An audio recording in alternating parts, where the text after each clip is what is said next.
सर्वज्ञ श्री चक्रधर स्वामी की जय। आज गोवा येथील सत्संगाचा दुसरा दिवस आणि दुसरं सत्र आहे। स्वामी श्री चक्रधरांनी जो धर्म आपल्याला दिला, जे तत्वज्ञान आपल्याला दिलं, त्या तत्वज्ञानातून या जीवाचं हित व्हावं आणि ह्या जीवाच्या हितासाठीच परमेश्वराने सृष्टी निर्माण करून स्वतः अवतार घेऊन वाडोवाडी फिरून अधिकारी जीवाला निमित्त करून आपल्यापर्यंत हा धर्म पोहोचवला। देवाने आपल्यापर्यंत धर्म पोहोचवला, परंतु तो आपण किती स्वीकारला यावरती सर्वस्वी अवलंबून असतं। तो स्वीकार आपल्या ज्ञानावरती, आपल्या चिंतनावरती अवलंबून असतो।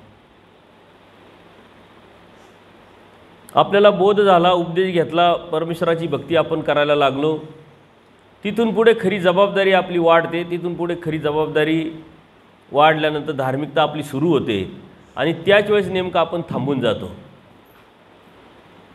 कारण आपल्याला वाटतं आपल्याला देव समजला, देव कळाला, त्यांची भक्ती करायला लागलो, आता काय करायला पाहिजे, आता देव भेटणार।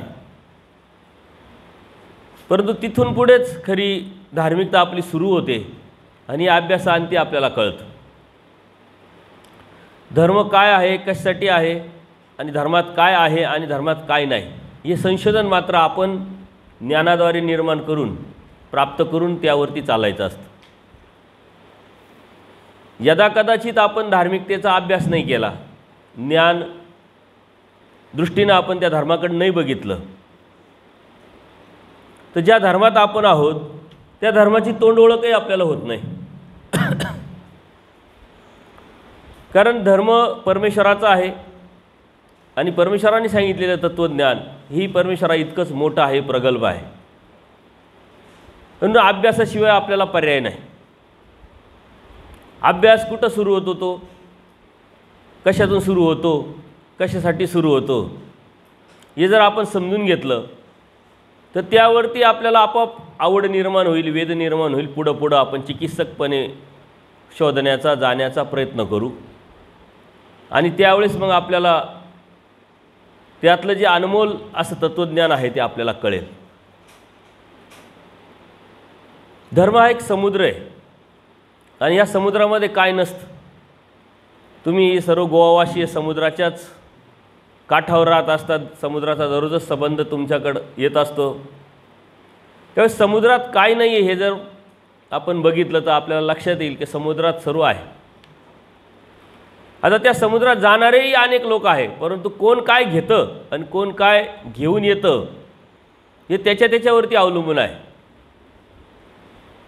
कोणी शिंपल्यांचा व्यापार करतं, कोणी मासेमारी करतं, कोणी त्यातून तेल काढतं, वायू काढतं, अजून काही काही वेगळे उद्योग करतं।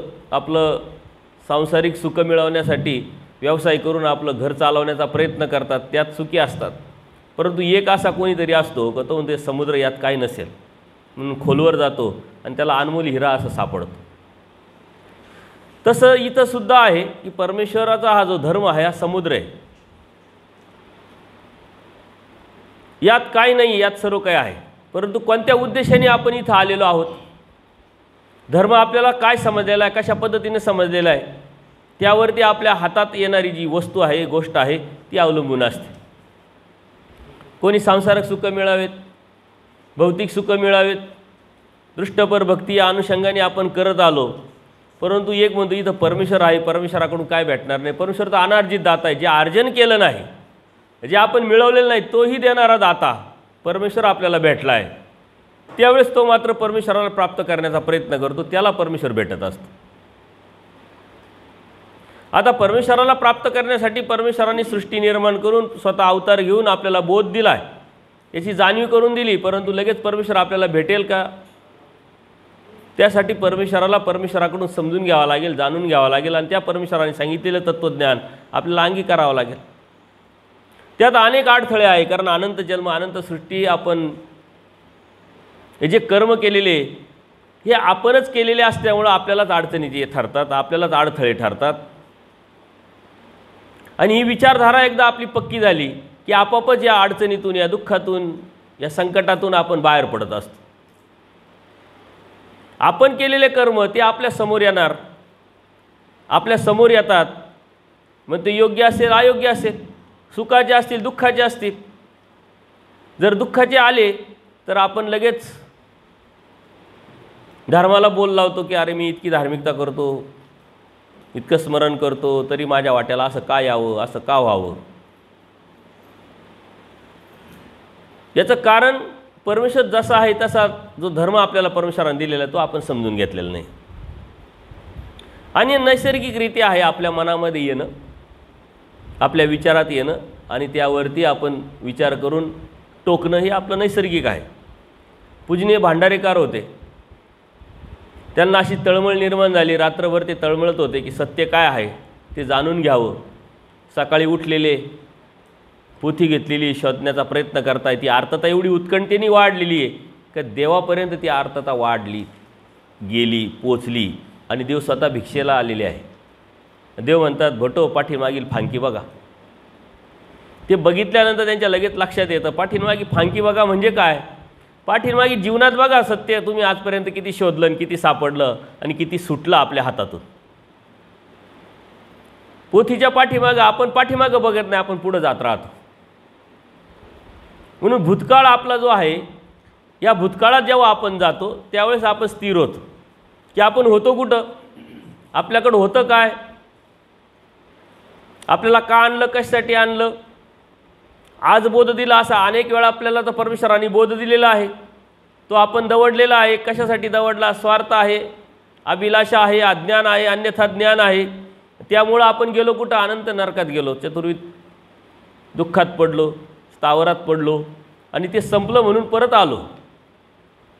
हा भूतकाळ जेव्हा आपण लक्षात घेऊ, जाणून घेऊ आणि त्यावरती सतत चिंतन करू, तेव्हा आपण वर्तमान चांगला करण्याचा प्रयत्न करू. ही जाणीव अत्यंत महत्त्वाची आहे. जाणीव म्हणजे नॉलेज, जाणीव म्हणजे ज्ञान. आणि जेव्हा ही जाणीव होते ना, तेव्हा मात्र तो व्यक्ती खऱ्या अर्थाने दैवराटीचा, परमेश्वराच्या मार्गातला, परमेश्वराचा भक्त होतो. जाणत्या विको सुखाते निधी. जो जाणता आहे त्याला हे विषय सुखापर्यंत किंवा या विषयाचं सुख लाभतच नसतं. तो इथं फक्त कर्तव्य रूपाने बाह्य अंगाने राहतो, परंतु अंतरांगाने तो देवाचा झालेला असतो. चिंतन त्याचं परमेश्वराचं असतं. तोची व्हावा, तोची भेटावा ही आस, ही अभिलाषा त्याला निर्माण झालेली असते. भांडारेकरांना लक्षात येतं ही माझी हितक्षा आहे आणि लगेच उठतात, देवाच्या पाठीमागे चालायला लागतात. त्यावेळेस त्यांनी असा विचार नाही केला की आपल्याला काहीतरी लागेल, आपण घ्यावं काहीतरी. देव सर्व दाता आहे, सर्व देणारा आहे, ही जाणीव होताच सर्व काही सोडून परमेश्वरापर्यंत, परमेश्वरा पोचले, परमेश्वराच्या बरोबर पोचले. 16 वर्ष देवाच्या सन्निधानात राहिले. त्यांचं गौरवोद्गार देवानी काढला. ते पूजनीय भांडारेकरांचं आपण जर चरित्र समजून घेतलं, जाणून घेतलं,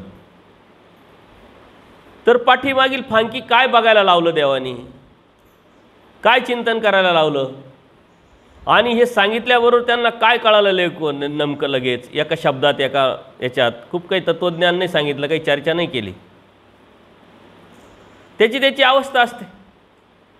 पूजनीय भांडारेकरांची अवस्था आपण बघितली तर खूप काही सांगायची गरजच पडली नाही. ते माझे हितक्ष म्हणून लगेच उठले. तेच आचार्यांच्या बाबतीत घेतलं तर 7 भेटी द्यावा लागल्या. 8व्या भेटीत बोधन, नंतर अनुसरण. पूजनीय बाईम भटांच्या 8 दिवस चर्चा, वर्षानंतर अनुसरण. बाईसांना 3 दिवस भेट, नंतर अनुसरण. देवाने अनुसरल्याचा देव सांगितलेला आहे, त्यागाचा देव सांगितलेला आहे. आपल्याला आता सर्व कळालं, समजलं धर्म काय आहे, धार्मिकता काय आहे, कशी करावी, कशा पद्धतीने करावी, आंतरिक आपलं स्ट्रक्चर कसं असावं, बाह्य अंगाचं धार्मिकता कशी असावी. हे समजून का घेतो आपण, कशासाठी घेतो, देव व्हावा. देव यातून होईल का, देव तर त्यागातून होईल, देव तर अनुसरल्यातून होईल. त्याचं नियोजन करणं आणि त्या नियोजनाच्या अनुषंगाने आपले पाऊल टाकणं. आजचा दिवस उद्यासारखा नसणं, उद्याचा दिवस कालच्यासारखा नसणं, हा विचार करून जेव्हा आपण वाटचाल करायला लागतो ना, त्यावेळेस परमेश्वराचं ना आपलं अंतर कमी करत करत आपण अध्यात्माच्या योग्य रस्त्यावरती चालत राहतो. त्या बाजूने आपण विचार केला पाहिजे. त्या बाजूने विचार करणं म्हणजे देवाचा विचार करणं. ज्यावेळेस आपलं हित कशात आहे हे समजलं, त्यावेळेस मात्र परमेश्वराचंच चिंतन, परमेश्वराचं स्मरण आपण करायला लागतो खऱ्या अर्थाने. अनंत सामायतेत अनंत न सामाय, अनेक सामायतेत अनंत न सामाय. ज्यावेळेस प्रापंचिक चिंतन असतं त्यावेळेस परमेश्वराचं चिंतन आपल्या हृदयात येऊ शकत नाही. जेव्हा परमेश्वराचं चिंतन असतं त्यावेळेस अनेक चिंतन आपल्या हृदयात येत नाही. प्रपंच बाह्य अंगाने करायचा असतो पण तो आपण अंतरांगाने करतो. धर्म आपल्या अंतरांगाने करायचा असतो पण तो आपण बाह्य अंगाने करतो. हे जे उलटेपण आहे हे सुलटं करण्याचं काम धर्म करत असतं, ज्ञान करत असतं. प्रापंचिक जीवनामध्ये आपलं कर्तव्य पार पडत असताना किती लागलेपण असावं, किती त्याचा वेच असावा, किती त्याचा वेद असावा, आणि धर्माच्या अनुषंगाने किती लागलेपण असावं, किती वेद आणि किती वेच असावा, याचं भान आपण जर ठेवलं नाही आणि आपलं ते लक्षात आलं नाही तर आपण जी धार्मिकता करतोय आज प्रापंचिक जीवनामध्ये ते एक संस्कार म्हणून आपल्यापर्यंत राहील. मागे संस्कार होता म्हणून करत आलो, आज संस्कार आहे म्हणून उद्या करत राहणार आहे. परंतु देवापर्यंत पोहोचायचं तर ते लागले पण ते वेद, ते आवडीपूर्वक आपल्याला जावं लागेल. आणि ती आवडी आणि ते वेद अंतर्मनातून करावं लागतं. प्रपंच जो आहे, भौतिक जग जे आहे, हे बाह्य अंगाने करायचं असतं. एक कर्तव्य म्हणून, ड्युटी म्हणून करायचं असतं. कर्म तुम्ही करता, कर्म आम्ही करतो, पण त्या कर्मामधला फरक नेमका काय आहे? लागलेपण, जाणतेपण हे अत्यंत महत्त्वाचं असतं. आणि जाणीव जी आहे ती जाणीव निर्माण करून ती वाढवत जाऊन ती पक्की परिपक्व जर आपण केली तर त्यातून परमेश्वरापर्यंत आपण पोहोचू शकतो. बोध होताच आपल्याला परमेश्वराने भरपूर फायदे करून दिलेले आहे. कारण या दैवराटीत आल्याबरोबर आपल्याला नेमका फायदा कशाचा झाला, काय झाला, हे जर आपण समजून घेतलं तर आपल्या पाठीमागे ज्या बी अडीअडचणी होत्या त्या अडचणीतून, त्या कर्मातून जे अडथळे आज निर्माण झाले त्याच्याविषयी आपल्याला काही तीव्रता राहणार नाही, काही दुःख राहणार नाही, काही तक्रार राहणार नाही, काही खेद राहणार नाही, काही अपेक्षा राहणार नाही. कारण आपण मिळवलेले ते आपल्यालाच मिळणार आहे. आणि जे मिळालं तेही किती मिळालं. जर मी जे केलं आहे ते माझ्या जीवनात आलं आहे तर त्याची तक्रार तरी मी करावी, कोणाला करावी, कशासाठी करावी.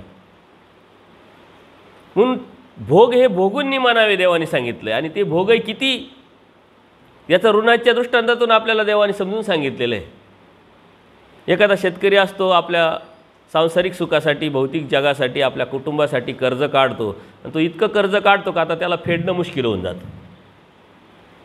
मग तो राजाला शरण जातो आणि राजाला सर्व सांगितल्यानंतर, राजाच्या लक्षात आल्यानंतर त्याचे जे घेणेकरी सर्वांना तो बोलवतो आणि सांगतात की हे तुझ्या देणेकरी आहे, तुमचे देणेकरी आहे ना, आहे तुम्ही सर्व घेणेकरी आहात, त्याला द्यायचे, तुम्हाला घ्यायचे, परंतु तो आता आम्हाला शरण आलेला आहे, याचे 50% जे तुमचं घेणं आहे ते माफ करून टाका. राहिलेले 50% ज्यावेळेस हा देईल, जिथं देईल आणि जितकं देईल तिथं घ्या. जे बोध होता परमेश्वराच्या मार्गाला लागतात, परमेश्वराची जाणीव होतात, परमेश्वराची एकनिष्ठ भक्ती करतात. ज्या कर्मातून आपण आपले भोग जमवलेले आहे, मिळवलेले आहे, त्याचं भोगवण्याचं काम ज्या देवता करतात त्या देवतांना देवाने अगोदरच अलर्ट करून टाकलं आहे. 50% भोग आपल्याला संपून टाकलेले, संपुष्टात आणले, त्या अवस्थेत आपण जर गेलो तर ते 50% जे आपणच मिळवलेले कर्म ते आपल्याला भोगावं लागणार नाही.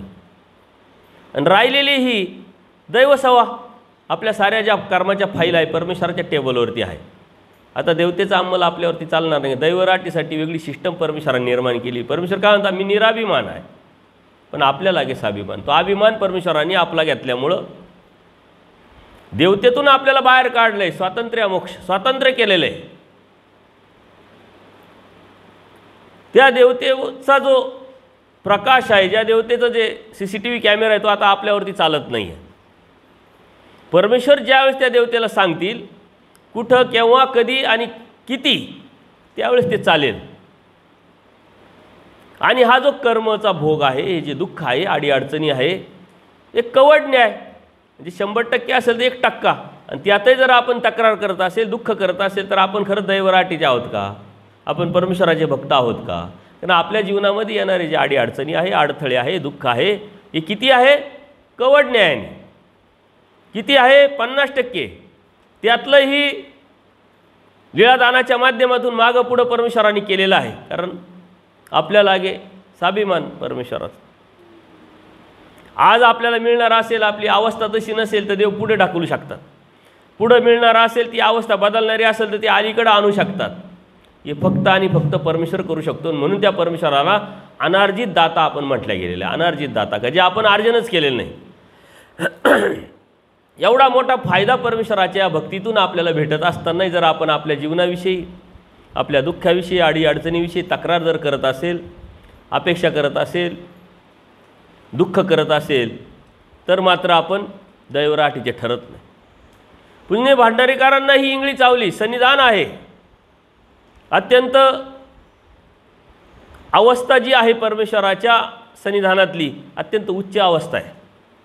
इंगळी चावल्यानंतर देवाला तक्रार केली नाही, मी सन्निधानात आहे आणि मला असं का व्हावं? व्हायलाच नाही पाहिजे. त्याने म्हटले, देवा आम्ही तुमची स्तुती करू. आणि स्तुती करता करता ते इंगळीचं विष आहे किंवा इंगळीचा जो त्रास आहे तो कमी होत गेला. आज आपण या आध्यात्मिक जीवनामध्ये जगत असताना, आपल्याला ही सांसारिक कर्तव्य पार पाडत असताना अनेक अडीअडचणी, संकट येत असतात. त्यावेळेस आपण नेमकं काय करतो? परमेश्वराचं स्मरण करतो, चिंतन करतो, स्तुती करतो का आणखीन काही विधीचा आधार घेऊन त्यातून निघण्याचा प्रयत्न करतो? याचा जेव्हा विचार करतो त्यावरती आपण अध्यात्म जीवनामध्ये या दैवराटीतले किती टक्के आहोत हे लक्षात येतं. मग परमेश्वराने सांगितलेला जो धर्म आहे तो समजून उमजून जर घेतला तर अत्यंत सोपा, सरळ, स्पष्ट, पारदर्शक आपल्याला जाणवेल, कळेल, लक्षात येईल. आणि धर्मात काय आहे याचा जेव्हा विचार करू त्यावेळेस आपल्या लक्षात येईल की धर्मात काय नाही. तुमच्यासारख्यांना जेव्हा विचारलं की समुद्रात काय आहे आणि काय नाही, ते म्हटलं काय नाही, सर्वच भेटेल, शोधलं तर सारं सापडेल, असं सहजच उत्तर तुमच्याकडून येईल.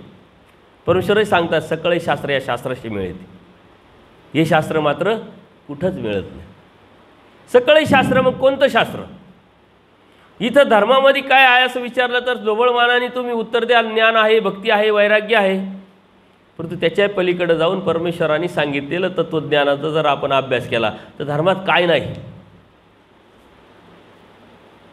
सर्व काही आहे.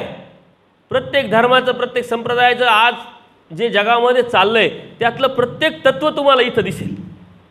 तुम्हाला इथं विज्ञान दिसेल, प्रगल्भता दिसेल, बोल दिसेल. आपल्या जीवन जगण्यासाठी जे जे अत्यावश्यक आहे, जे जे चांगलं आहे ते आपल्याला इथं दिसेल.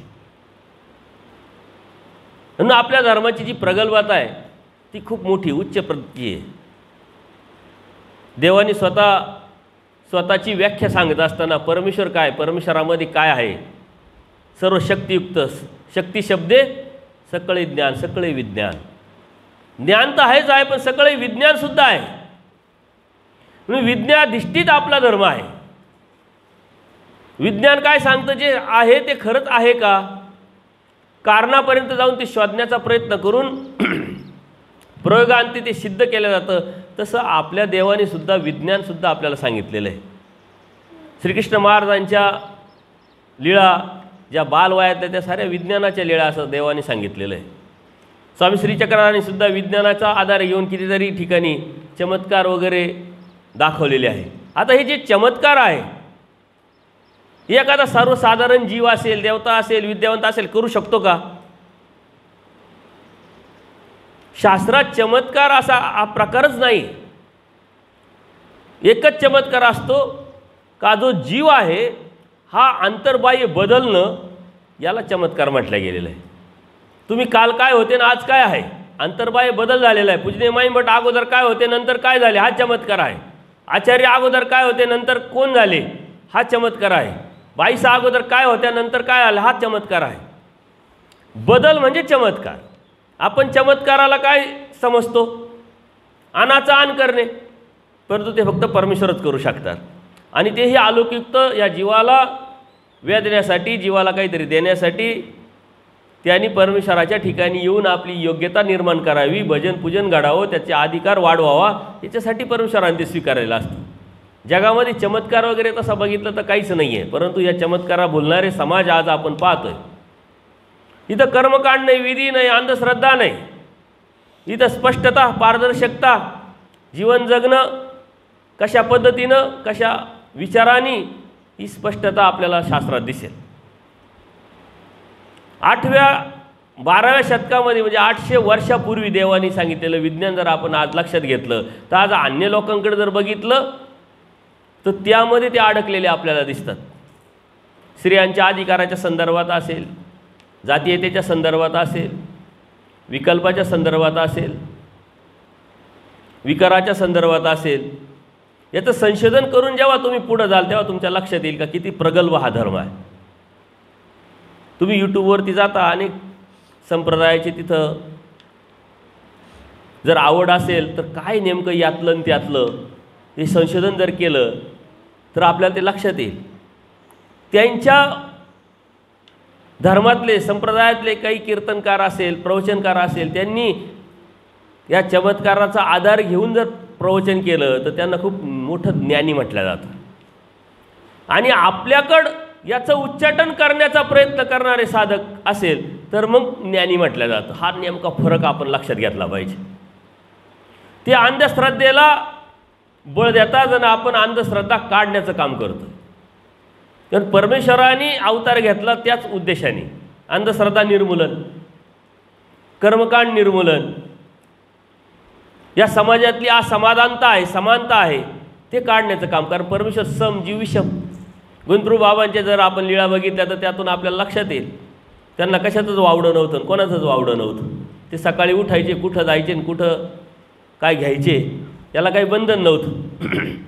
त्यांच्यासाठी सर्व सम होते. ही समानता आपल्या नजरेतून, आपल्या दृष्टीतून निर्माण करणं म्हणजे आपण परमेश्वराच्या भक्तीला लागणं. त्यातून आपण बाहेर पडणं म्हणजे परमेश्वराच्या दैवराटीत असणं. आणि ह्या जगात राहत असताना, जीवन जगत असताना आपण कसं राहतो त्याच्यावरती पुढची प्रगती ठरत असते. सकाळी आपण या विषयाला स्पर्श केला का मुक्ती जन्मानंतर, जन्माच्या अगोदर की मेल्यानंतर, आपली विचारधारा, जे जे देवाने उपाय सांगितलं तो कधी करायचा, आपल्याला नंतर करायचा की अगोदर करायचा. जर अगोदर करत असेल तर त्याचं फळ अगोदरच भेटायला पाहिजे. म्हणजे शिक्कामोर्तब अगोदरच भेटतात. येथीची मोहरीची पुरे देव म्हणतात. मोहर लावून घेतली पाहिजे, शिक्का मारून घेतला पाहिजे की आम्ही कोण आहोत. धर्माच्या अनुषंगाने परमेश्वराकडे जाण्याची जी अभिलाषा आहे, परमेश्वराला प्राप्तीची जी अभिलाषा आहे, ती मोहर एकदा आपण जर लावून घेतली तर नक्कीच त्यातून आपल्याला परमेश्वर प्राप्तीची जो आत्मविश्वास आहे तो निर्माण होत असतो. भयातून आपण बाहेर पडत असतो. या भयाकडून निर्भयतेकडे नेणारा जो प्रवास आहे तो म्हणजे अध्यात्म आहे, तो म्हणजे दैवराटी आहे. देवाने सांगितलं न बियाव सादेव. देवानी साधायसाला सांगितलं की काही जनावरं घेऊन काही लोक चालले होते. म्हटले नंतरच्या काळामध्ये असं होईल की या जनावरांसारखंच माणसांना घेऊन जातील. त्या घाबरल्या. देव म्हणतात न बियाव, तुमच्यासाठी ते होणार नाही. येथून पडते आकाशधरी. परमेश्वर सिक्युरिटी देतात आपल्याला नामाच्या माध्यमातून. नामानी वेद, नामानी बोध, नामानी साई, नामानी प्राप्ती, नामानीच अनुसरण, नामानीच सर्व काही जर भेटतंय तर त्या नामाचं महत्त्व अनन्यसाधारण आहे. परंतु ते नाम कसं घ्यायचं ही सिस्टम परमेश्वराने सांगितलेली आहे. ते भयग्रस्त जर घेत असेल, चिंतेने घेत असेल, अभिलाषेपोटी घेत असेल, दृष्टपर फायद्यासाठी घेत असेल तर ते परमेश्वरापर्यंत ते नाम पोचेल का? मग त्या नामानी वेद होईल का? नामानी वेद होतो आणि वेदानी जेव्हा नाम घेतो तेव्हा ते परमेश्वरापर्यंत पोचतं. आवडीपूर्वक नाम घेतो तेव्हा ते परमेश्वरापर्यंत पोचतं. नामानी बोध होतो, पण बोध घेतल्यानंतर जे नामस्मरण केलं जातं तेव्हा ते परमेश्वरापर्यंत पोचतं. नुसतंच नाम घेतल्याने देव होईल जर असं होत असतं तर ज्ञानमोचक देवाने कशाला सांगितलं असतं. परंतु ते नाम कोणाचं आहे, त्या नामाचा अभिमान परमेश्वराला किती आहे ते समजून उमजून जेव्हा आपण ते नाम घेतो त्यावेळेस त्या नामस्मरणामध्ये वेटेज निर्माण होतं. नामस्मरण करतो देवाने कधी घ्यायचं हे बी सांगितलं, कसं घ्यायचं हे बी सांगितलं. त्या सिस्टममध्ये जर घेतलं तर त्याचा रिझल्ट भेटेल. पश्चातपारी उठीचे, किती खा किती झोपा कसं उठा असं नाही म्हटले बाई, पश्चातपारी उठीचे. पहाटेचं नामस्मरण हे अत्यंत महत्त्वाचं असतं. मग जितकं करता येईल तितकं आपण केलं पाहिजे. त्यातून जो रिझल्ट भेटेल तो कशातूनच मिळणार नाही. आणि त्या नामाचं महत्त्व परमेश्वरांनी सांगून नामामधूनच तुम्हाला सर्व काही भेटणार आहे माहीत असताना ते सोडून जर आपण आपल्या सांसारिक सुखासाठी प्राप्तीच्या अनुषंगाने इतर गोष्टींचा आधार घेत असेल, याचा अर्थ आपण देवाला किती स्वीकारलं आहे, देवाला किती मानतो. देवाला मानणं म्हणजे काय? देवाने सांगितलेले स्वीकारणं, देवाने सांगितलेल्या तत्वावर सिद्धांतावरती चालणं. म्हणून तुम्हाला परमेश्वराच्या भक्तीतून जे बी मिळवायचं असेल, जे बी प्राप्त करायचं असेल ते फक्त नामाने प्राप्त होईल पहाटेच्या. इतर तुम्हाला गोष्ट करायचीच गरज नाही. त्यातून अंतःकरण शुद्ध होईल, त्यातून ज्ञान होईल, त्यातून विरक्ती निर्माण होईल, त्यातून परमेश्वरापर्यंत जी प्रार्थना आहे ती पोचेल, त्यातूनच तुमच्या अडीअडचणी अडथळे दूर होतील. परंतु ते न करता आपण किती गोष्टी काय काय करतो बघा, करत आलो. आणि सर्व सामान्य जो विचारधारा आहे ही समाजामध्ये पोचलेली आहे. परंतु स्ट्रॉंग विचाराचा जो असतो ना तो फक्त आणि फक्त देवाच्या तत्वसिद्धांताचा विचार करत असतो. देवाने काय सांगितलेलं आहे येवा पर्याय नाही, कॉम्प्रोमाइज नाही, तडजोड नाही. जे देवाने सांगितले त्या चौकटीत राहून माझा धर्म मी कसा सांभाळील, मला कसा सांभाळता येईल याचाच विचार करत असतो. हा स्ट्रॉंग बुद्धीचा असतो. तो चिकित्सक असतो, प्रश्न विचारतो. महादाईसा प्रश्न विचारत होत्या, चिकित्सक होत्या. ते विचारायचे की देवा पुराणात आम्ही असं ऐकलं, देव आता येथून आम्ही तुम्हाला सांगतो. हा प्रकाश टाकण्याचं काम परमेश्वराने केलेलं आहे. त्या पुराण जाणत होत्या आणि पुराणातली योग्यता अयोग्यता खरेपण खोटेपण सांगण्यासाठी आता परमेश्वर होते समोर. आज आपल्याला शास्त्र आहे समोर, शास्त्रातून आपल्याला या गोष्टी समजून घ्यावं लागेल, जाणून घ्यावं लागेल आणि मग त्यावरती चालावं लागेल. अन्यथा अंधारात चालणं काय आणि उजेडात चालणं काय याच्यातला फरक जर आपल्याला लक्षात आला नाही तर आपल्याला चाचपडतच चालावं लागेल. अंधारात आपल्याला चाचपडत चालावं लागतं, उजेडात मात्र आपण व्यवस्थितपणे चालू शकतो. तसं ज्ञानाने केलेली भक्ती, ज्ञानाने केलेली धार्मिकता आणि अज्ञानाने केलेली भक्ती, अज्ञानाने केलेली धार्मिकता याच्यात जमीन आसमानाचा फरक आहे. म्हणून ज्ञानाला अनन्य साधारण असं महत्त्व परमेश्वराने दिलेलं आहे. आणि अनेक लेच्या माध्यमातून परमेश्वराने ते आपल्यावरती लादलेला आहे, सांगितलेला आहे. तो प्रयत्नवाद सांगितलेला आहे. आणि ह्या प्रयत्नवादातून जेव्हा धार्मिकतेकडे आपण जातो तेव्हा समाधान पण, स्वस्थता पण आपल्याला निर्माण करून दिलेली आहे. आपल्यापासून कोणाला भय निर्माण होणार नाही, कोणापासून आपल्याला भय निर्माण होणार नाही, अशी साधकाची परी, अशी साधकाने राहावं. मग साधक म्हणजे काय? फक्त आम्हीच का? साधक तुम्ही आहात, नामधारक आहे, वासनिक आहे, सर्व साधकांमध्ये बसतात. समाजात राहत असताना आपल्यापासून कोणाला तरी भी निर्माण करणं आणि त्या भयातून आपण आपला फायदा करून घेणं ही धार्मिकता नाही आहे. भय आपल्यापासून निर्माण झालं नाही पाहिजे आणि कोणाचं भय पण आपल्याला वाटलं नाही पाहिजे. भय असावे ते नरकाचे, भय असावे ते दुःखाचे, भय असावे परमेश्वर प्राप्त होईल का नाही याचे. परंतु त्याचा विचारच आपण करत नाही. आपण सकाळी मी सांगितलं की धार्मिकता कशासाठी आपण आपल्या सांसारिक सुखासाठी वापरण्याचा आपण प्रयत्न करत असतो. ही अभिलाषा प्राप्त झालेली आहे, जीव स्वार्थी आहे, त्यामुळं धार्मिकतेचा वापर आपण करत असतो. त्यातून कर्मकांड जन्माला येत असतात, विधी जन्माला येत असतात. पण त्याच्या पलीकडचा जो धर्म आहे तो देवाने जेव्हा आपल्याला सांगितला आहे तो आपण जर समजून घेतला तर खूप सोपा होऊन जाईल. निरावलंब राहायला सांगितले, कशावरही अवलंबून नाही राहायचं, फक्त आणि फक्त देवावर अवलंबून राहायचं, कारण देव समर्थ आहे.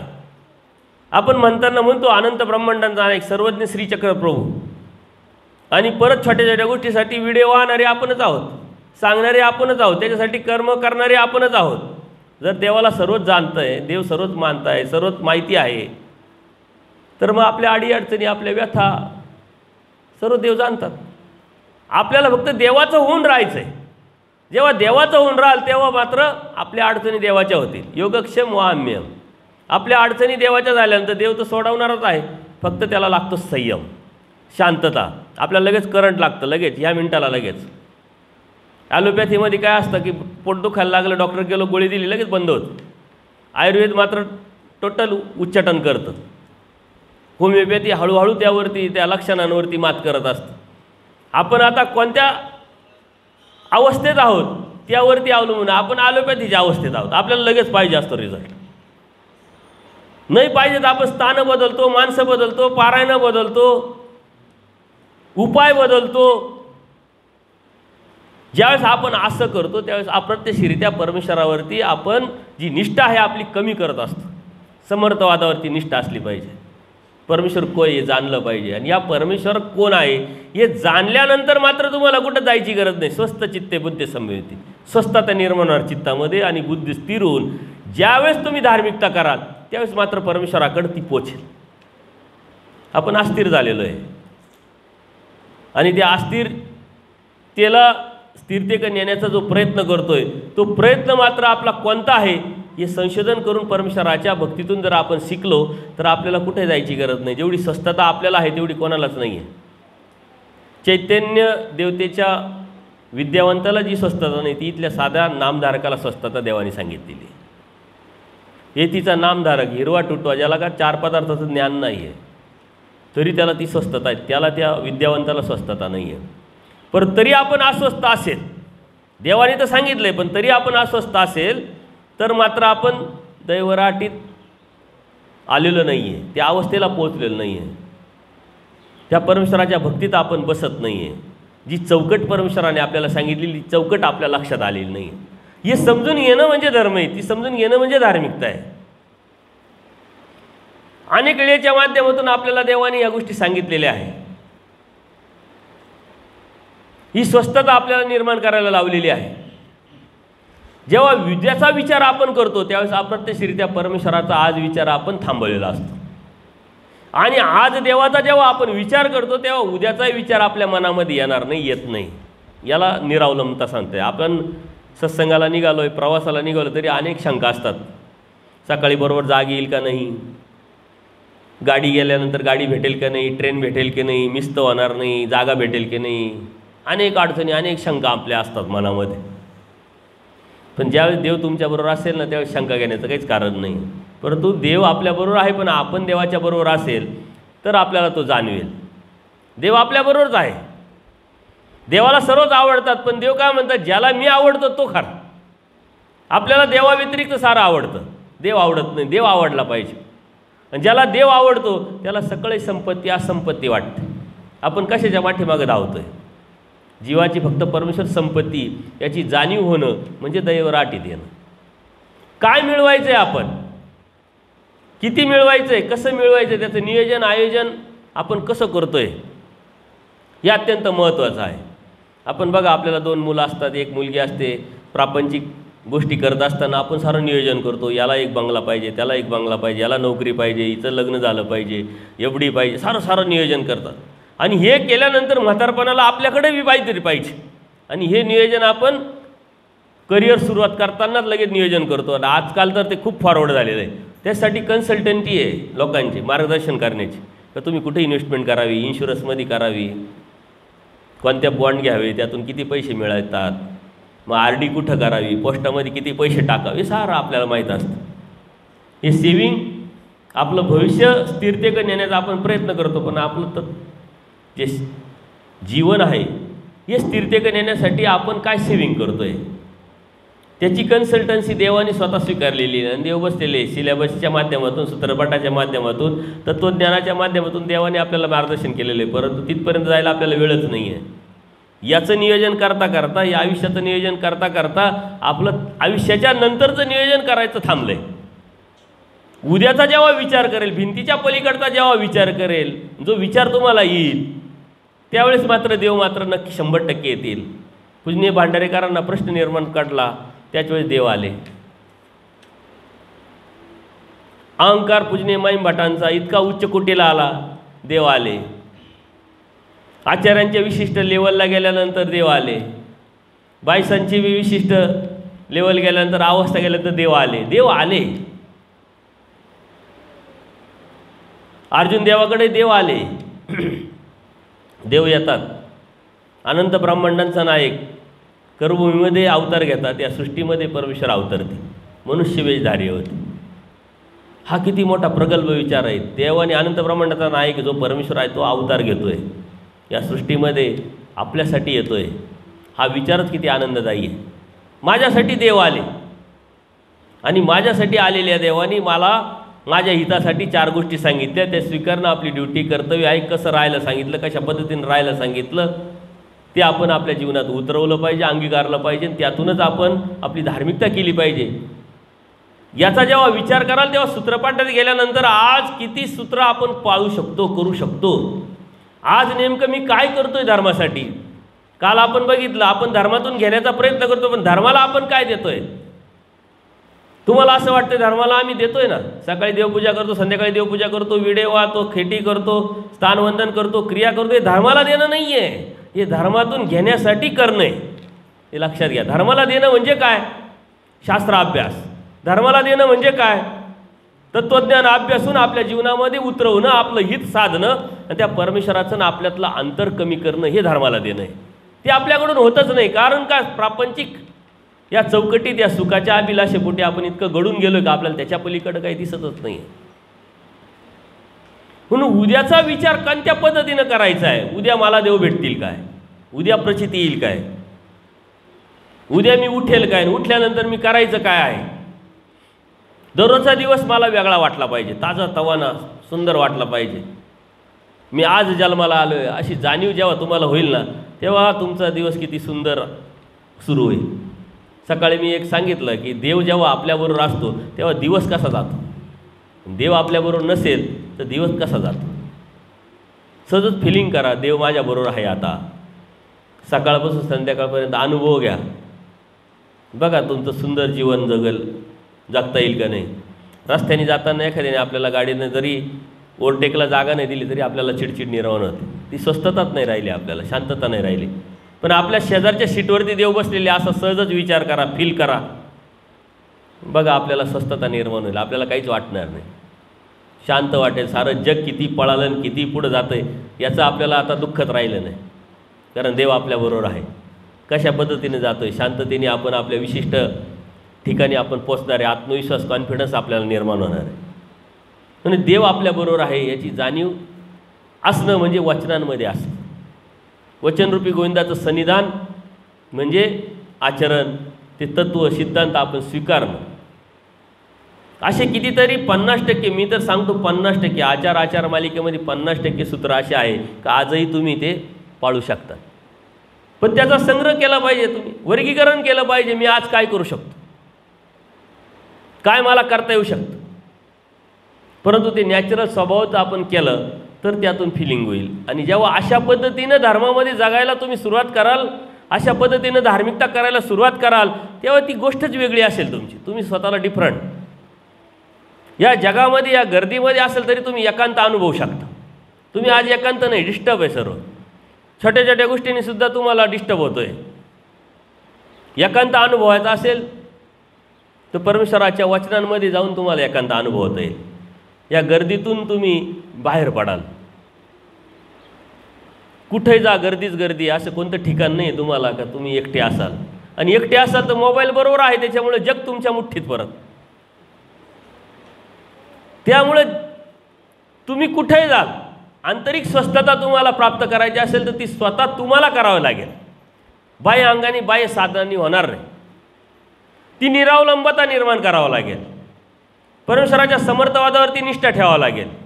आणि ती निष्ठा आपोआप येणार नाही. परमेश्वर काय आहे, वस्तू काय आहे नेमकी, ती परमेश्वराच्याच कडून आपल्याला समजून घ्यावं लागेल, जाणून घ्यावं लागेल. ती आर्तता, ते चतुर्युग दुःख, ती प्रार्थना जर आपल्या हृदयामध्ये असेल तर ती आपल्याला जाणवेल, समजेल, कळेल, लक्षात पण येईल. हा प्रचिती पंथ आहे, हा विश्वास पंथ नाही आहे. देवाने अनेक कथा आपल्याला सांगितलेल्या, अनेक गोष्टी आपल्याला सांगितल्या, अनेक बोध कथा सांगून, अनेक दृष्टांत सांगून हे समजावलेलं आहे. त्यासाठी आपल्याला संगत कोणती करायची, कशी करायची हे देवाने सांगितलेलं आहे. मार्गदर्शन कोणाला घ्यायचं हे आपल्याला देवाने सांगितलेलं आहे. पूर्वीचे लोक म्हणायचे समाजात राहत असताना जर समाजाकडून आपल्याला काही शिकायचं असेल, समाजाला जर ओळखायचं असेल तर प्रवास करावा लागेल, व्यवहार करावा लागेल. देवाने सुद्धा सांगितलं आहे ज्ञाता विरागताचा संघ, मग तुम्हाला ते समजेल नेमकं आहे कोण, काय आहे, कशासाठी आहे. समाजातूनच आपण घेत असतो, परंतु काय घ्यायचं, कसं घ्यायचं, कोणत्या विचाराने घ्यायचं, कोणत्या उद्देशाने घ्यायचं, यावरती आपली वाटचाल चालू ठरते. वाटचाल योग्य ठरते, अयोग्य ठरते. एक असा राजा असतो आणि त्या राजाच्या पदरी सर्वच लोक असतात, त्याचे गुरु पण असतात. आता राजाचे गुरु जरी असले किंवा ज्योतिष मार्गदर्शक जरी असले तर त्यांना एकच माहीत असतं का राजाची स्तुती करणे. खूप काही खोलात न जाता ते राजासमोर काय सांगायचं हे त्यांना माहीत असतं. एकदा सहजच राजाला वाटलं की आपलं भविष्य आपण समजून घ्यावं, जाणून घ्यावं, उद्या काय करायचं आहे, आपल्याला काय भेटणार आहे, काय आहे, माझं जीवन काय आहे. आणि भविष्याच्या अनुषंगाने प्रत्येकाला उत्सुकता असते. बघा, तुम्ही कधीतरी काळी कळत न कळत अपेक्षेने राशी भविष्य पाहिलं असेल, कोणाला तरी हात दाखवलेला असेल. वास्तविक दैवराट इथल्या जीवांना भविष्य माहीत असतं स्वतःच, कारण वर्तमान काळ, भूतकाळ, भविष्यकाळ देवाने अधोरेखित केलेला आहे शास्त्रातून. सगळंही शास्त्र या शास्त्रात आहे. आपल्याला अभिलाषाच नाही पाहिजे की उद्याचा दिवस माझा कसा असेल, परंतु 5 वर्षानंतर मी कोणत्या अवस्थेत असेल ही अभिलाषा निर्माण करून आजचा बदल आपण अधोरेखित केला आणि पुढं चालत राहिलो तर नक्कीच आपण 5 वर्षानंतर कुठं असेल आपल्याला दिसेल. त्या राजाला वाटलं की आपण उद्याचं काय, भविष्य काय समजून घ्यावं, जाणून घ्यावं. आणि म्हणून त्याच्या गुरुला, त्या ज्योतिष सांगणाऱ्या मार्गदर्शकाला ते बोलावतात आणि सांगतात की उद्या काय. म्हणले, राजे तुमच्याकडे काय कमी आहे, तुम्ही दानशूर आहात, वीर आहात, अजाशत्रू आहात, अशी अनेक स्तुती केल्यानंतर ते बोलता बोलता काय म्हणतो की 7 पिढ्या खातील एवढी इस्टेट आणि एवढं मानपान आणि एवढा पैसा अडका तुमच्याकडे आहे ना असेल म्हटले. त्याला बरं वाटलं. स्तुती कोणाला चांगली वाटत नाही. आपणही आपल्या काही काम करून घ्यायचं असं का आपण बरोबर स्तुती करतो, चांगलं म्हणतो आणि काम करून घेत असतो. त्यांनी तेच काम केलं. राजाने त्याला बक्षीस दिलं. तो त्याच्या घरी गेला. राजा आपल्या राजमहालात शांतपणे रात्री झोपला आणि सतत विचार करायला लागला का अरे आपण किती भाग्यवान आहोत, आपल्याकडं काय आहे, आपण पराक्रमी आहोत, आपण असं आहोत, आपण तसं आहोत. सहज विचार आला आणि नकारात्मक विचार करण्याची किंवा ती दृष्टी, ती विचार ही जीवाची प्रवृत्ती आहे. त्यांनी काय चांगलं सांगितलं याच्यापेक्षा काय वाईट सांगितलं याच्याकडे जास्त लक्ष असतं आपलं. जीव दोषदर्शिका, दोष बघत असतो आपण, याच्याकडे काय वाईट आहे हेच आपल्याला लगेच दिसत असतं. परंतु देवाने सांगितलं गुण बघा. आता समोरच्याचं गुण बघायचे तर आपणच पहिले गुन्हे असायला पाहिजे. आपल्यामध्ये काय आहे तेच बाहेर पडत असतं. चिंचेच्या झाडाला चिंचच येतात, आंबे येतात का? कारण चिंचेच्या झाडात चिंच असतात, त्याच्यामुळे चिंचच येणार आहे. आपण कोणाकडे तरी दोष पाहत असेल तर आपण दोषी आहोत. कोणाला तरी नावं ठेवत असेल तर आपण त्या विचाराचे आहोत. आपण कोण आहोत? देव सांगतात जो आहे जसा आहे तसा तो बोलत असतो. म्हणून बोलण्यातून जे बी जीव आहे ही ओळख देत असतात. आपल्या आजूबाजूला समाजात जीवन जगत असताना धर्माचा जर तुम्ही सुंदरपणे जर अभ्यास केला, समजून घेतलं तर जीवन जगणं खूप सोपं होऊन जाईल. माणसं ओळखणं सोपं होऊन जाईल का जी जगातलं सर्वात कठीण गोष्ट आहे. देवाने सांगितलेलं तत्त्वज्ञान लक्षात घेतलं तर आपल्याला लक्षात येईल. देव म्हणतात जो जसा बोलेल, जसा आहे तसा बोलेल. याचा अर्थ एखादी व्यक्ती बोलत असते तो त्याची ओळख देत असतो. त्याची वृत्ती, त्याची प्रवृत्ती, त्याची कृती, त्याची विचारधारा काय आहे हे आपल्याला सांगत असतो. पण आपलं त्याच्याकडे लक्ष असलं पाहिजे. परंतु आपल्याला धोके भेटल्याशिवाय आपण सुधरतच नाही. म्हणून आपण म्हणतो अक्कल विकत घ्यावं लागते. आपल्याला अक्कल नसते म्हणून विकत घ्यावं लागते. अक्कल जर असती तर विकत घेण्याची गरज पडली असते का? परंतु धर्मात जर गेले तर तुम्हाला अक्कल विकत घ्यायची गरज पडणार नाही. कारण देव शास्त्रातून अक्कल आपल्याला देतात. त्या राजाला सहज मनात येतं की अरे 7 पिढ्या बसून खातील, मग 8व्या पिढीचं काय? ते तर मला नावं ठेवतील, राजा काय कामाचा नाही म्हटले. तो अस्वस्थ झाला. रात्रभर तो तळमळला, झोपच आली नाही त्याला. विचार करायला लागला का 8व्या पिढीचं काय, 8व्या पिढीचं काय. अस्वस्थ झाला तो. सकाळी उठला, आंघोळ वगैरे केली सर्व आणि लगेच त्या बाबांना, त्याचे जे गुरु असतात, मार्गदर्शक असतात, त्यांना निरोप दिला का ताबडतोब या. त्यांना वाटलं काय प्रकार आहे. कालदेव राजे जास्त स्तुती केल्यामुळं, त्यांचं भविष्य सांगितल्यामुळं खुश झाले, आपल्याला बक्षीस दिली. अजून जास्त खुश झाले का काय, बक्षीसाठी बोलावत आहे का काय म्हणून ते पण आले. जीव स्वार्थी आहे. कधी कोणी फोन केला ना की ते म्हणतात मला तुझ्याशी बोलायचं आहे. नाही बोल ना, नाही नाही नाही प्रत्यक्ष भेटून. आपल्याला इतकी उत्सुकता लागते का काय बोलणार काय बोलणार, बोलेल ते बोलेल, काय टेन्शन घ्यायचं. पण आपल्याला एवढी उत्सुकता लागते, 4 कामं सोडून आपण काय बोल बोल बोल. तर काही बोलायचं नाही, खूप दिवस झाले ना भेट नाही झाली म्हणून बोलायचं होतं. अशा अपेक्षाभंगाचे बरेच प्रसंग आपल्या जीवनामध्ये येत असतात. त्याला त्यांनी बी बरेच विचार केला. तिथं गेल्यानंतर राजा म्हणतो का हो तुम्ही सांगता 7 पिढ्या खाणार बसून, 8व्या पिढीचं काय म्हटले, ते तर मला नामर्थ समजतील, नपुसक समजतील, माझ्या राजेपणावरती नावं ठेवतील, बोल लावतील, मग काय उपयोग माझ्या राजेपणाचा म्हटलं. 8व्या पिढीचं काय. आता त्याचं डोकं खराब झालं. आता हे काय करायचं, बोलून तर गेलो मी 7व्या पिढीचं. बरं 8व्या पिढीचं बोललं असतं तर 9व्या पिढीचं अडचण, 9वी पिढी बोलली असते 10व्या पिढीची अडचण. आता ह्या अडचणीतून या राजाला बाहेर काढायचं कसं, तो विचार करायला लागतो. आणि तो म्हणतो हाय याच्यावरती उपाय, 8व्या पिढीची बी आपण व्यवस्था करू, काय टेन्शन घेऊ नका, परंतु त्याच्यासाठी एक क्रिया करावं लागेल म्हटलं, एक उपाय करावा लागेल. म्हटले सांगा तुम्ही काय, जो बी उपाय करायचा तो आम्ही करू म्हटले. म्हटले आपल्या राजवाड्यामध्ये राजाच्या बाहेर एक म्हातारी राहते म्हणे झोपडीमध्ये, तिला अन्नदान करावं लागेल म्हटले तुम्हाला. तुमचं अन्नदान तिने स्वीकारलं का 8व्या पिढीची व्यवस्था झाली म्हटली. म्हणले इतकं सोपं आहे म्हणले, त्यात काय उठते. पण ते अन्नदान तुम्हाला सकाळी स्वतः उठून तिला जाऊन द्यावं लागेल. मग पीठ असेल, तेल असेल, मीठ असेल, जे बी असेल किराणा तो तिच्याकडे नेऊन द्यायचा म्हटले. तिनं स्वीकारलं का मग पुढचा उपाय आपल्याला सोपं करणं होऊन जाईल म्हटले. राजाला वाटलं काय सोपं आहे, अवघड नाही, मला स्वतःला जायचं ना, एवढंच आहे ना, जाईल. 8व्या पिढीसाठी जर ती करायची गरज पडत असेल आणि ते गरजेचं असेल, त्याच्याशिवाय दुसरा उपायच नसेल तर मला जावं लागेल. सकाळी राजा उठतो, काय घेतो, काय किराणा, मीठ, मिरची, तेल, पीठ काय असेल ते, आणि तो जातो त्या म्हातारीकडं. त्या म्हातारीला म्हणतो की आई मी या राजाचा राजा आहे, तुला हे देण्यासाठी आलेलो आहे. तिला त्याचं काहीच आश्चर्य वाटलं नाही. ते म्हटले राजसाहेब हे मला नाही पाहिजे म्हटले, माझी व्यवस्था झालेली आहे. म्हटले घे उद्यासाठी. नाही म्हणे उद्यासाठी तर मला काहीच नको आहे म्हटले, माझा देव समर्थ आहे, उद्याची व्यवस्था तो करणार आहे. म्हणले कधीतरी लागेल. नाही लागत म्हणे, आज ही व्यवस्था झालेली आहे. राजाला नाविलाज होतो, जबरदस्ती तर करू शकत नाही. पण ते परत येतात, त्याला वाटतं आपण उद्या जाऊ परत. उद्या गेल्यानंतर म्हातारीचं तेच उत्तर. परत राजा रिटर्न येतो, तिसऱ्यांदी गेल्यानंतर तेच उत्तर, ती काही स्वीकारत नाही. आणि गुरुंनी काय सांगितलं, जेव्हा ती स्वीकारेल त्याच्यानंतर आपले उपाय चालू होऊन जाते, त्याच्यानंतर व्यवस्था होईल. आता ही स्वीकारतच नाही तर व्यवस्था होणार कशी. 3 वेळा गेला, 4 वेळा गेला, 5 वेळा गेला, प्रयत्न त्याचा चालू राहिला. आणि नंतर त्याच्यात लक्षात आलं की ही म्हातारी उद्याचा विचार करत नाही. आजची व्यवस्था माझ्या देवाने केली म्हणते, उद्याची व्यवस्था माझा देव करील. आणि मी 8व्या पिढीचा विचार करतोय. ही म्हातारी राजा आहे का मी राजा आहे.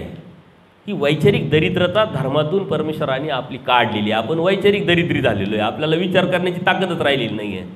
आपण उद्याचाच नाही विचार करता, आपण म्हातारपणाचा विचार करतो.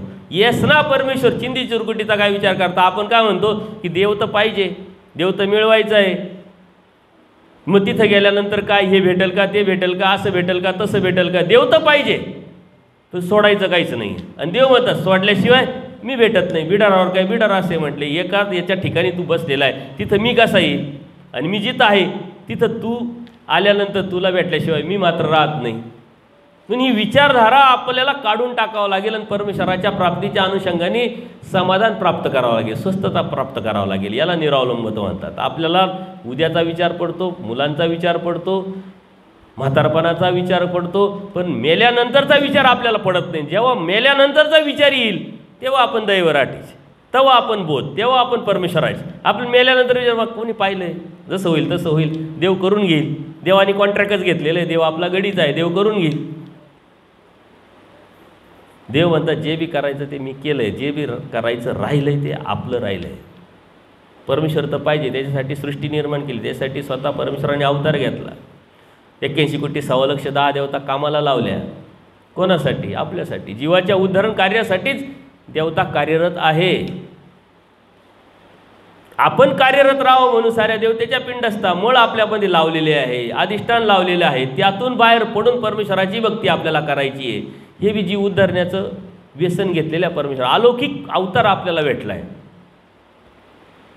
जीव उद्धारण्याचं व्यसन कोणत्या प्रकारचं उपाधी म्हण नाही.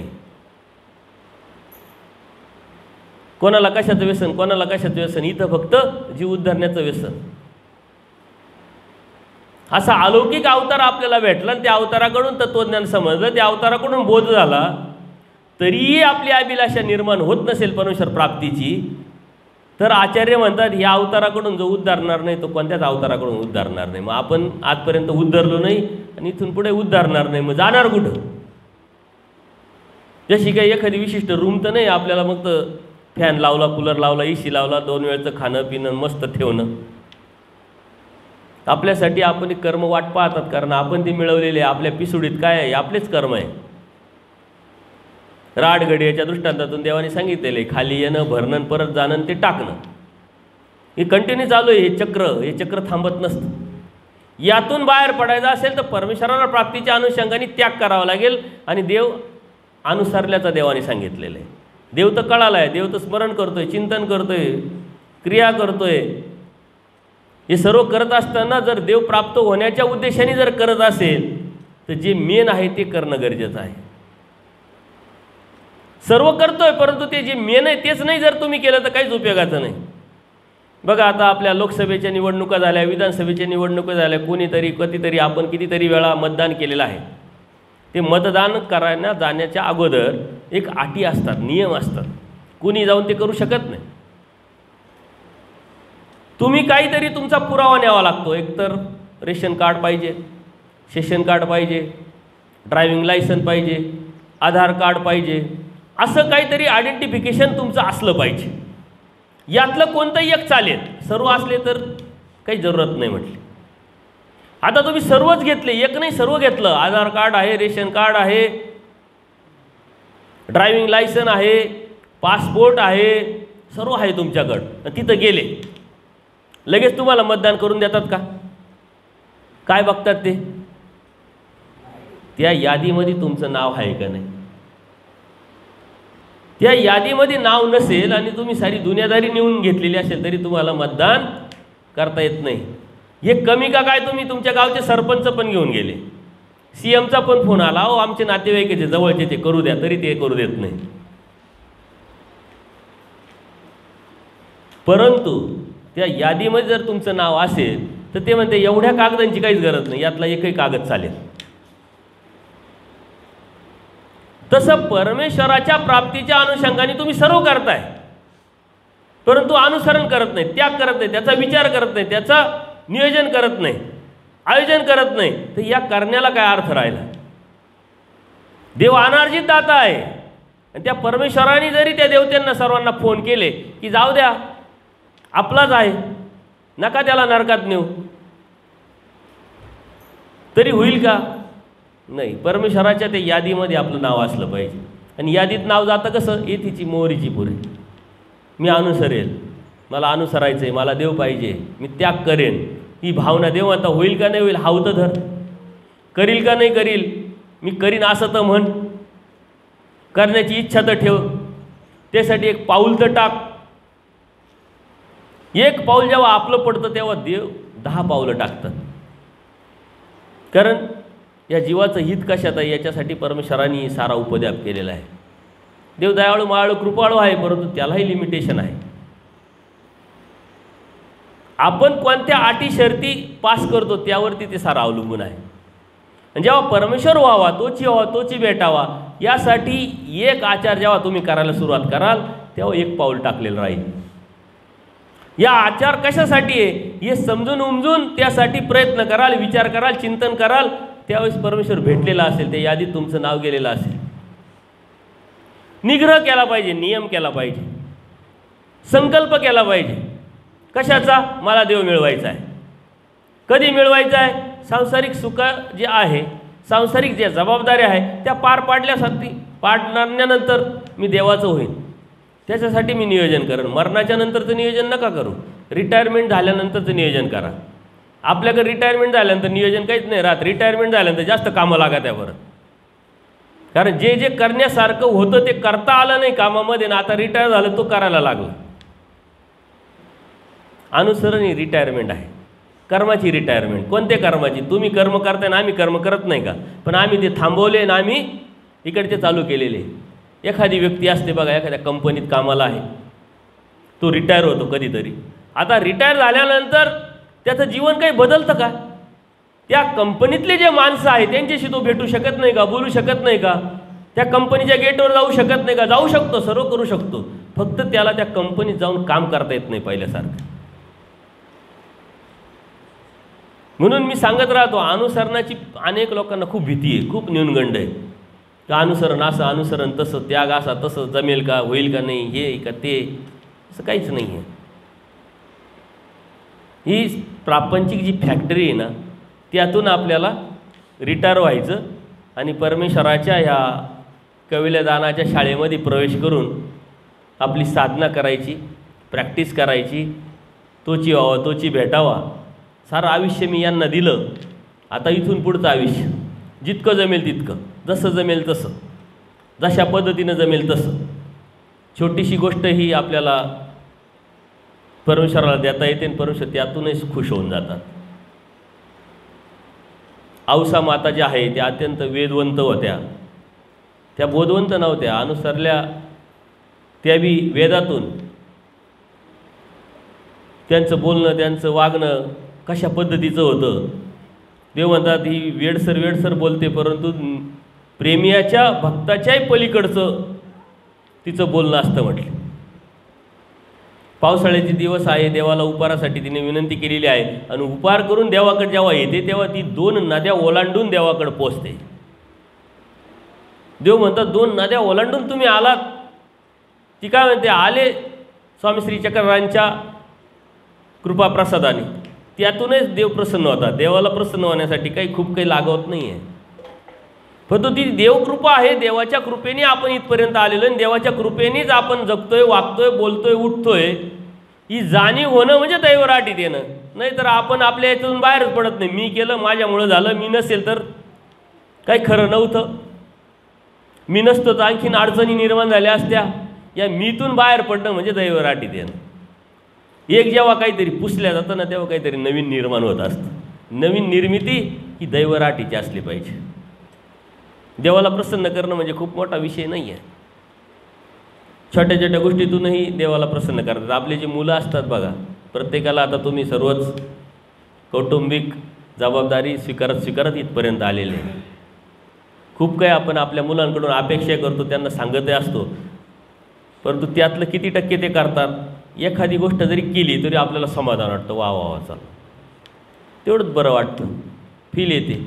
त्या परमेश्वराने आपल्याला जे दिलं आहे त्यातली एक गोष्ट केली तरी परमेश्वर प्रसन्न होतात. मग कोणती गोष्ट करता येईल? परमेश्वराने हजारो पर्याय दिलेले, मुक्तीचे दरवाजे हजारो आपल्याला दिलेले. मोक्षाच्या व्याख्या जर आपण घेतल्या तर त्या कितीतरी दिलेल्या आहे, एकच मोक्षाची व्याख्या नाही दिलेली आहे. आपलं शास्त्र इतकं सुंदर आहे, इतकी प्रगल्भ आहे, प्रत्येक गोष्ट व्याख्येत बसवलेली आहे. ते दास्यमोचक. दास्य केलं तरी परमेश्वराला प्राप्त करता येऊ शकतं, आपण मुक्तीला जाऊ शकतो. आत्मज्ञाने मोक्ष. महादाईचा पुराण ऐकून येते, देवाला विचारते की या पुराणांमध्ये आत्मज्ञान सांगितलं आहे म्हटले देवा, हे आत्मज्ञान म्हणजे काय आहे? देव काय सांगतात, मृताचा धर्म जिवंताप्रती कैसा निरोप आहे म्हटले बाई. याचा अर्थ काय होतो? मृताचा धर्म, ज्याला आत्मज्ञान माहीत नाही, आत्मज्ञानाची चाड नाही, तो मेलेला आहे. मी कुठून आलो, कशासाठी आलो, का आलो, काय करायचं ज्याला जाणीव नाही आहे, तो अगोदरच मेलेला. त्याला शास्त्र सांगून उपयोग काय? तत्वज्ञान सांगून उपयोग काय? तो मृताचा धर्म आहे म्हटले. आणि दुसरीकडे सांगित आहे औसा मातेला, जितेनी मृताच्या धर्मी वार्तावे. कारण त्या भिक्षेला चालल्या आणि भिक्षेला जात असताना आजच्या भाषेत सर्व मेकअप करून चालल्या मस्तपैकी. म्हणले हा सामान्य स्त्रियाचा धर्म. म्हटलं जितेनी मृताच्या धर्मी वार्ताय. म्हणले तुम्ही राहायचं कसं आहे, साधकाने राहायचं कसं आहे, मनुष्य मात्र होऊन आहे. साधं सरळ सोपं सरळ स्पष्ट पारदर्शक, आतलं बाहेरचा असा महानुभाव नसतोच. महानुभाव नैतिकतेचा पुतळा असतो असं मी समजतो, कारण देवाने तसं सांगितलं आहे. महात्म्याने सत्यार जेव्हा हवे, नैतिकतेचा पुतळा. समाजाने आपले उदाहरण दिले पाहिजे. सत्यता काय आहे, हे महानुभाव म्हणजे सत्यता. नैतिकता काय, महानुभाव म्हणजे नैतिकता. पण पूर्वश्रमीमध्ये लोक काय म्हणायचे, महानुभावांचं तोंड पण पाहू नये. ते त्यांना महानुभाव माहीत नव्हता. का माहीत नव्हता, तर आपण तसा पद्धतीनं दाखवला नाही समाजाला. धर्म इतका प्रगल्भ आहे, इतका विचारा वैज्ञानिक निष्ठित आहे, हे जेव्हा आजूबाजूकडे जेव्हा आपण बघतो तेव्हा आपल्या लक्षात येतं. ते बदलांची जी ताकद आहे ती आपल्यामध्ये आहे, म्हणून देवाने आपल्याकडून अपेक्षा केलेली आहे. तो धर्म आपण समजून घेऊन आचरणात आणल्यानंतर त्यावरती चाललं तर मग आपल्याला तो धर्म समाजाला जाता येणार आहे. धर्म आपल्यापुरता मर्यादित न ठेवता आपण आपलं हित करत समाजापर्यंत पोहोचवण्याचं काम परमेश्वराने आपल्यावर दिलेलं आहे. समाजात कसं राहतोय, कसं वागतोय, कसं बोलतोय, कशा पद्धतीनं समाजाला सांगतोय, यावरती आपला धर्म किती काळाला हे अवलंबून असतं. परंतु काही तत्व आहे, सिद्धांत आहे, आपण गैरसमजुतीनं वेगळ्या पद्धतीने घेतलेले आहे. बोलू नये म्हटले, कथनाचा दोष लागेल, बोलायचंच नाही. मग बोलायचंच नाही, मग काय बोलायचं, अन्यवार्ता करायची. देवाने सांगितलं अन्यवार्ता करू नका, झोपा काढा. मग काहीच बोलायचं नाही का, मुकं राहायचं का? देवाने तर मुक्याला धर्माचा अधिकार नाही सांगितला. मग बघा तत्व कसे. अन्यकथनेचा अन्यकथनाचा दोष लागतो, बोलायचं नाही. बरं बोलायचं नाही, मग अन्यवार्ता बोलायच्या, धर्मावर नाही बोलायचं. देव म्हणता अन्यवार्ता करू नका, झोपा काढा. मग अन्यवार्ताही करायच्या नाही, धर्मावरही बोलायचं नाही. मग काय राहायचं, हाताची घडी तोंडावर बोट. देव म्हणतात मुक्याला धर्माचा अधिकार नाही. वेड्या पेसे मुका बैरा आंधळा धर्मी अधिकार नाही. बरं आता आंधळा म्हटल्यानंतर आपल्याला लगेच समोर काय येतं, डोळे नाही, आंधळा, तोंड नाही, बोलता येत नाही, बैरा. पण आचार्यांनी त्याच्यावरती पुढं प्रश्न देवाला विचारला का, आंधळा तो कोण, बैरा तो कोण, वेडा तो कोण, पिसा तो कोण, मुका तो कोण? याचा अर्थ देवाला सांगायचं वेगळं आहे. आचार्यांच्या ते लक्षात आलं. म्हटले अरे तुला येतंय, समजतंय, कळतंय सर्व, तरी तू पाहत नाही, तरी तू ऐकत नाही, तरी तू बोलत नाही, तरी तू समजत नाही. तो आंधळा मक्का बैरा, कुठं बोलावं कुठं नाही बोलावं, काय सांगावं काय नाही सांगावं, हा सेन्स जोपर्यंत आपण धर्मातून घेत नाही तोपर्यंत ही जी परिस्थिती आहे ही बदलता येणार नाही. आज मुलं फॉरवर्ड झालेले आहे, इंजिनियर आहे, डॉक्टर्स आहे, सुशिक्षित आहे, सर्व्हिस करतात, नोकऱ्या करतात, बिझनेस करतात, हाही उपदेशांच्याच घरातले. परंतु शोकांतिका अशी आहे की त्यांनी उपदेश घेतला नाही, उपदेश घेतला तर त्यांना काहीच कळत नाही.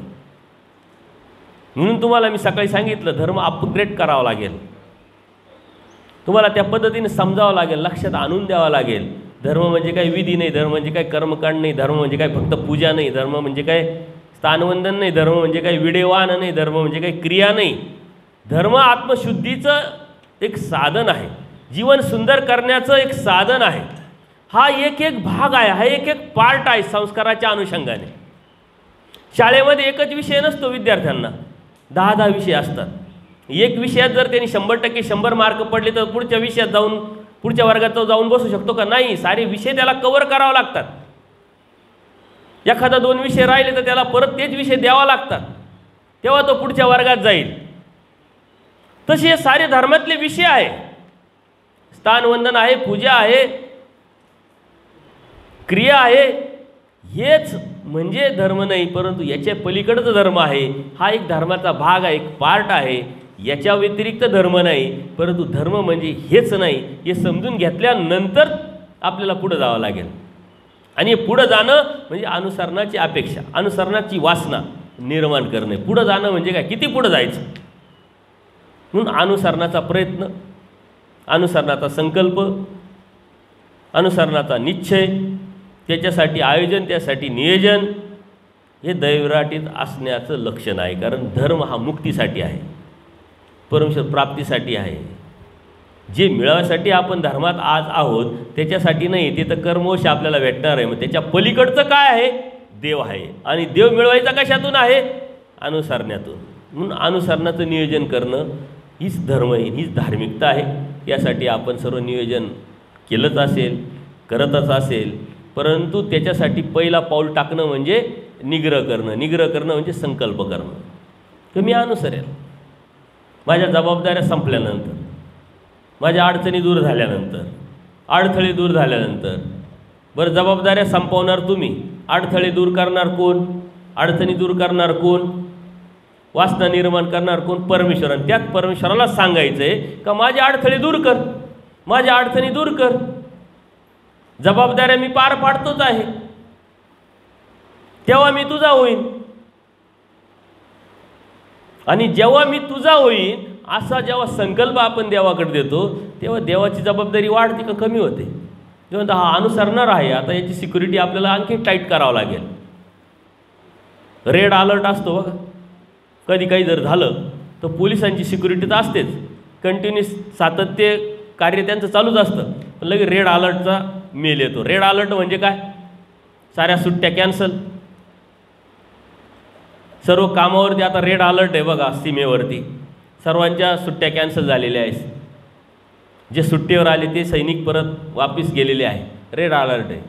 तसं आपण रेड अलर्टमध्ये येतो आणि आपलं काम, आपली जबाबदारी पार पाडण्यासाठी नवीन जोमाने सुरुवात करतो. कारण आपल्याला हे सारं संपल्यानंतर अनुसरायचं आहे, देव मिळवायचं आहे, याच्या नवीन जन्मामध्ये आपल्याला जायचं आहे. अनुसरण म्हणजे हा जन्म आहे. आपण मेलेलो आहोत, जन्माला यायचं आहे. ही वासना जेव्हा आपण ठेवू तेव्हा ताजंतवानं वाटेल, तेव्हा फ्रेश वाटेल. उद्याचा दिवस काहीतरी वेगळा असेल माझ्यासाठी, ही वासना निर्माण होणं म्हणजे दैवराटीत जगणं. ही जबाबदारीतून बाहेर पडल्यानंतर माझं काहीतरी वेगळं सुंदर असेल याचं स्वप्न पाहणं आणि ते स्वप्न अनुसरण्याचं पाहणं म्हणजे दैवाचं होणं. म्हणून दैवराटीचं राहणं. म्हणून संकल्प केला पाहिजे, त्या पद्धतीनं आयोजन केलं पाहिजे. आपण करणार आहोत. कोण कोण संकल्प करणार आहे? कोण कोण सोडणार आहे का? सोडलेले संकल्प माझ्याबरोबर आता जे आलेले आहे ना, दिलीपदादा काळे, त्यांनी संकल्प सोडले. नितीनदादा यांनी संकल्प सोडला. माझ्याबरोबर सारी जी टीम आहे, यंग मुलं आहे. नितीनदादाचा मुलगा एक 5वीला आहे आणि मुलगी अजून शाळेतच जात नाही, तरी त्याचा संकल्प सुटलेला आहे. संकल्प केलेला आहे की मला देव मिळवायचं आहे, माझ्या जीवनाचं टार्गेट, माझं ध्येय तेच आहे. मी आतापासून त्याचं नियोजन करतो आहे, आत्तापासून त्याचं आयोजन करतो आहे. मुलांचं, मुलींचं हे करणं आपली ड्युटी, कर्तव्य आहे, ते मला करायचंच आहे.